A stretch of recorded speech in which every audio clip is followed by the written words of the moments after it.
Menurut Ketua Forum Tenaga Penyuluh Lapangan Agama Kota Denpasar, Cokorda Putra Wisnuwardana, era global tidak akan bisa dibendung dan dihindari oleh siapapun.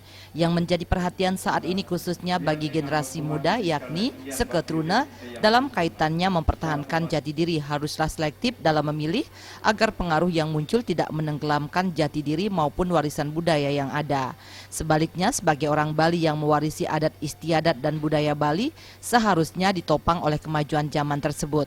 Untuk dapat mempertahankannya, generasi muda haruslah jengah, yakni mampu selektif terhadap pengaruh luar yang masuk, adaptif, yakni mampu menyesuaikan budaya tersebut dengan kemajuan zaman, namun tidak tenggelam dalam kemajuan zaman, dan kreatif membangun ide-ide untuk mempertahankan budaya adat sebagai warisan dan jati diri masyarakat Bali.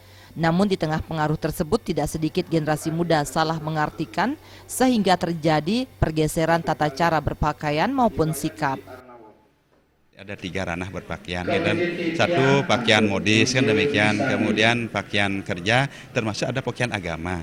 Terutama pemahaman mereka tentang pakaian agama dalam tanda kutip pakaian adat itu sendiri itu yang memang belum banyak mendapat sentuhan-sentuhan.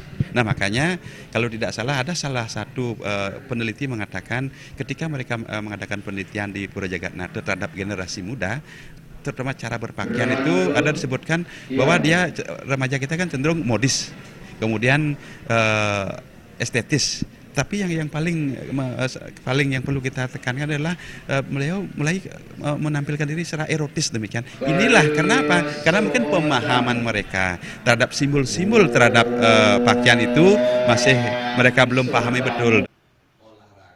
Pergeseran itu menurut Cok Putra Wisnuwardana disebabkan kurangnya informasi tentang bagaimana semestinya mereka berperilaku maupun bersikap. Terkait hal tersebut, pihak orang tua, sekolah maupun lingkungan masyarakat memiliki peran untuk bersama-sama menuntun generasi muda untuk mampu menghadapi tantangan tanpa harus meninggalkan jati diri. Jenny dan Ratna, Bali TV.